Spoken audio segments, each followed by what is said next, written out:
Breaking news చూస్తున్నారు. America Iran యుద్ధంలో కీలక పరిణామం చోటు చేసుకుంది. వెనక్కి తక్కిందా ఇరాన్? ప్రస్తుతం దీని గురించి మాట్లాడుకుంటున్న క్రమం సంచలన ప్రకటన చేసింది ఇరాన్. ఇరాన్ అధ్యక్షుడు మసూద్ పెజెష్కియాన్ కీలకమైన వ్యాఖ్యలు చేశారు. గల్ఫ్ దేశాలకు ఇరాన్ క్షమాపణలు చెప్పుకొచ్చింది. గల్ఫ్ దేశాలపై దాడి చేసే ఉద్దేశం తమకు లేదు అంటూ కూడా గల్ఫ్ దేశాలపై దాడి చేసే ఉద్దేశం తమకు లేదు అంటూ చెప్పుకొచ్చాడు ఇరాన్ అధ్యక్షుడు మసూద్ పెజెష్కియాన్. తమపై దాడి చేయకుంటే మేము కూడా దాడి చేయమంటూ చెప్పుకొచ్చాడు ఆయన. ఇక నుంచి అయినా గల్ఫ్ దేశాలను అమెరికా స్థావరాలుగా మార్చకండి అంటూ వార్నింగ్ కూడా ఇచ్చేశాడు. పనిలో పనిగా అమెరికా ఇజ్రాయెల్కు లొంగే ప్రసక్తి లేదంటున్నాడు పెజెష్కియాన్. గల్ఫ్ దేశాలను చావగొట్టి సారీ చెప్పింది ఇరాన్. ఇప్పటికీ విడిచిపెట్టట్లేదు. ఇంకా యుద్ధం ఆగిపోలేదు. ఇంకా యుద్ధం కంటిన్యూ కాబోతోందా? ఆ అంశం గురించి మాట్లాడుకుంటున్న తరుణంలోని ఇప్పుడు ఇరాన్ అధ్యక్షుడు ఇరాన్ ప్రెసిడెంట్ చేసిన వ్యాఖ్యలు ప్రస్తుతం పెను దుమారాన్ని రేపబోతున్నాయి. ఎందుకంటే కొద్దిసేపటి క్రితం ఆయన చేసిన వ్యాఖ్యలు చాలా కీలకమని చెప్పుకోవాలి. మసూద్ పెజెష్కియాన్ చేసిన వ్యాఖ్యలు ఎంతవరకు Iran supreme leader Ayatollah Ali ఖమేనీకి సంబంధించిన స్టేట్మెంట్ ఎంత వెయిట్ ఉండేదు, ఇప్పుడు మసూద్ పెజెష్కియాన్ కావచ్చు, లేకపోతే ఆ కౌన్సిల్ గురించి మాట్లాడుకుంటే, ఎందుకంటే వాళ్ళ సుప్రీంకి సంబంధించి అంటే వాళ్ళ సుప్రీం కోర్టు ఉంటుంది కదా, అక్కడ న్యాయమూర్తి ఉంటారు కదా, సుప్రీం న్యాయమూర్తి. సో వాళ్ళు చెప్పింది ఇలా ముగ్గురు ఉంటారు వాళ్ళకి. ఒక క్లర్క్ అంటే ఒక సీనియర్ క్లర్క్తో పాటు వాళ్ళ జ్యుడిషియరీకి సంబంధించిన హెడ్, అలాగే అధ్యక్షుడు, వీళ్ళు ముగ్గురు కలిసి ఒక కౌన్సిల్. సో వీళ్ళు ముగ్గురు పవర్ షేరింగ్ మాట ఇప్పుడు. కాబట్టి మసూద్ పెజెష్కియాన్ చెప్పిన మాట వాస్తవం.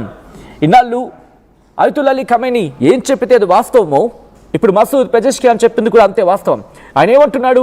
ఒకటే చెప్పడం జరుగుతోంది, గల్ఫ్ దేశాలని మేము విడిచిపెట్టేస్తున్నాం, కానీ గుర్తుపెట్టుకోండి, అమెరికాకు సైనిక స్థావరాలుగా మీరుండి అక్కడి నుంచి దాడి జరిగితే మాత్రం విడిచిపెట్టేది, ఊరుకునేది లేదంటున్నాడు.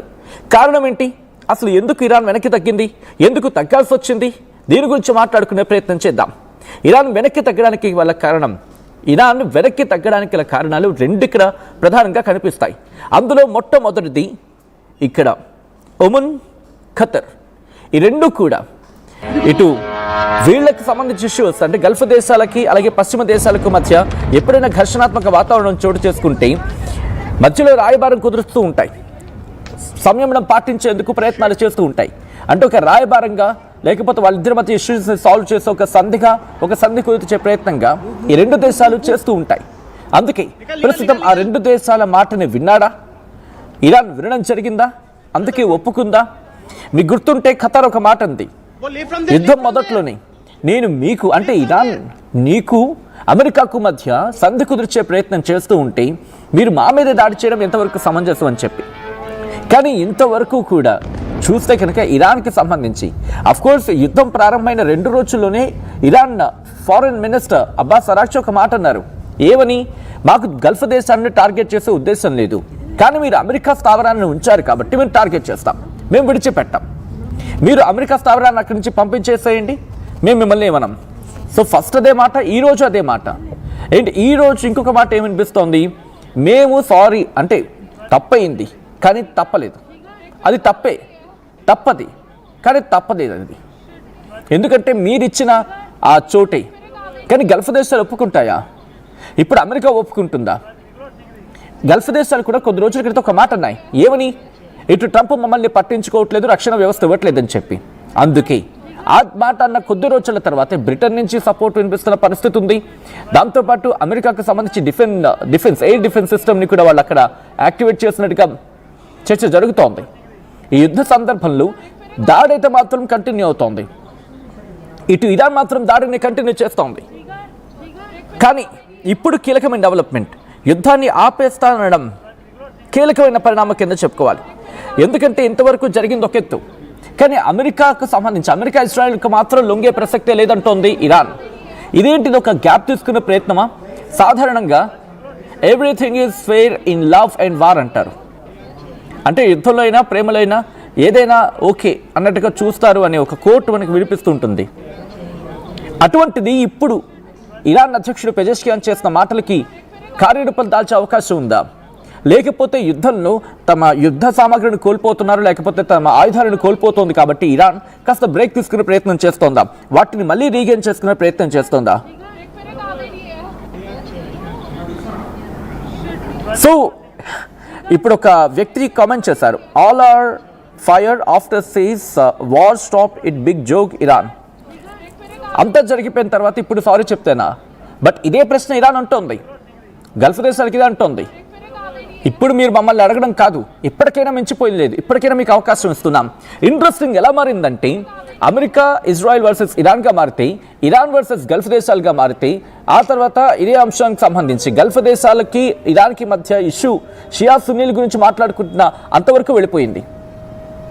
సో ఇటువంటి సందర్భంలోని ఇక్కడ మీరు గమనిస్తే కనుక ఇప్పుడు దాడులు చేస్తే ఆపడం ఎక్కడెక్కడ జరిగే అవకాశం ఉంటుంది, ఒకసారి దాని గురించి మాట్లాడుకుందాం. ఎగ్జాక్ట్లీ హూ స్టార్టెడ్ వార్ అని చెప్పి క్వశ్చన్ చేస్తున్నారు కొంతమంది. కరెక్టే కదా, ఇరాన్ ఇజ్రాయెల్ కాంబినేషన్లో గల్ఫ్ దేశాల ఆ లొకేషన్స్ని, ఆ మిలిటరీ బేసెస్ని ఉపయోగించుకొని అక్కడి నుంచి కదా ఇరాన్ మీద దాడి చేయడం జరిగింది. సో ఇప్పుడు అదే చెబుతోంది ఇరాన్, ఓకే తప్పయింది, కానీ తప్పని పరిస్థితుల్లో కదా చేసింది. ఈ తప్పుకి ఆస్కారం కల్పించింది ఎవరు, చోటు ఇచ్చింది ఎవరు, మీరు కదా అంటూ గల్ఫ్ దేశాలను ప్రశ్నిస్తున్న సందర్భం. సో ఇప్పుడు మీరు కనుక కరెక్ట్ చేసుకోకపోతే ఇంకా మించిపోయింది లేదు. ఇక్కడ ఒక 2-3 ఇంట్రెస్టింగ్ పాయింట్ మాట్లాడుకుందాం. ABC మాట్లాడుకునే ప్రయత్నం చేద్దాం. ముందుగా ఏ ఏంటది? ఎప్పుడైతే దాడులు జరుగుతున్నాయో అప్పుడే ఇరాన్ చెప్పుకొచ్చింది, ఎస్ మేమైతే మిమ్మల్ని దాడి చేయం, మీ అంటే సివిలియన్స్ మీద అయితే దాడి చేయం అని అర్థం వచ్చేలా చెప్పుకొచ్చింది. ఇప్పుడు కాదు, కొద్ది రోజుల క్రితం. అప్పుడైతే వాళ్ళు జాగ్రత్త పడాల్సింది. కానీ ఇక్కడ ఇదే పాయింట్లో కోట్ చేస్తే అమెరికా అధ్యక్షుడు ట్రంప్ కూడా అన్నాడు, నేను కూడా షాక్ అయ్యాను గల్ఫ్ దేశాల మీద ఇరాన్ దాడి చేయడం అంటే. So that is what it strategy is called. అదే కదా వ్యూహం అంటే. మీ వ్యూహం ఒకలా ఉంటే వాళ్ళ వ్యూహం ఇంకోలా ఉంటుంది. అమెరికా ఏమనుకుంది, అక్కడున్న అబ్రహం లింకన్ని వీళ్ళు టార్గెట్ చేస్తారు, లేకపోతే అటు యుఎస్ గెరాల్డ్ని టార్గెట్ చేస్తారు, లేకపోతే వాళ్ళ దగ్గర యుద్ధ సామాగ్రి అంతగా ఉండదు, ఇప్పటికే క్షీణించిపోయారు, పూర్తిగా కుదేలైపోయారు. కాబట్టి వాళ్ళు ఒక 2-3 రోజులు ఆడుకుంటే సరిపోతుంది, పూర్తిగా కుదేలైపోతారు. Iran supreme leader Ayatollah Ali Khamenei మరణించిన తర్వాత వీళ్ళు కోలుకునే అవకాశం లేదని చెప్పి, బట్ అక్కడే అమెరికా ఏకంగా సముద్రంలో వెళ్ళి కాలేసింది, ఇప్పుడు మునిగిపోతోంది. బట్ ఇంట్రెస్టింగ్గా ఇప్పుడు ఇరాన్ ఏమంటోంది, మేము యుద్ధాన్ని ఆపుతాం బై, మేమైతే యుద్ధాన్ని ఆపుతాం, బట్ కండిషన్స్ అప్లై. ఏంటది? దాని గురించి మాట్లాడుకుందాం. ఏ పాయింట్ మాట్లాడుకుందాం? బి పాయింట్ ఏంటి? గల్ఫ్ దేశాలు అన్నీ కలిసి వచ్చి సెల్ఫ్ డిఫెన్స్లోకి వెళ్తాం, మేము సెల్ఫ్ డిఫెన్స్లోకి వెళ్ళి మా ప్రజలు మేము కాపాడుకుంటామని చెప్పి. బట్ స్టేట్మెంట్ అయితే ఇచ్చాయి, కానీ కార్యరూపంలోకి దిగలేదు, కార్యరూపం దాల్చలేదు. కారణం ఏంటి? అఫ్కోర్స్ ఎవరికి వాళ్ళకి ఆర్మీ సిస్టమ్ ఉంది, కానీ ఊహించిన దగ్గరంతా ఉందా? వాళ్ళు దాడి చేసేంత కెపాసిటీ వాళ్ళకు ఉందా? ఎందుకంటే డిపెండ్ అయింది అమెరికా మీద కదా. అమెరికా మిలిటరీ బేస్ ఉన్నప్పుడు ఇంకా వాళ్ళు ఇంకా డిఫెన్స్ చేసుకోవాల్సిన అవసరం ఏముంది, ఇరాన్ని వాళ్ళు చూసుకుంటారని చెప్పి వీళ్ళ నమ్మకం. సో వాళ్ళ సైన్యం ఉంది, వాళ్ళని రక్షించుకోవడానికి వాళ్ళకి సరిపోతుంది. బట్ ఇరాన్ని ఢీ కొట్టగలిగేంత ఉందా? ఇది రెండోది. అండ్ మూడోది సి పాయింట్ మాట్లాడుకుంటే ఏంటి, గల్ఫ్ దేశాలు ఇరాన్ ఎందుకు టార్గెట్ చేయట్లేదు? ఎందుకని? ఇప్పుడు కనుక గల్ఫ్ దేశాలు, మరి ముఖ్యంగా ఖతర్, లేకపోతే దుబాయ్, సౌదీ, ఇవి కనుక ఇరాన్ని టార్గెట్ చేస్తే వీళ్ళ మీదకే క్వశ్చన్ రైజ్ అవుతుంది.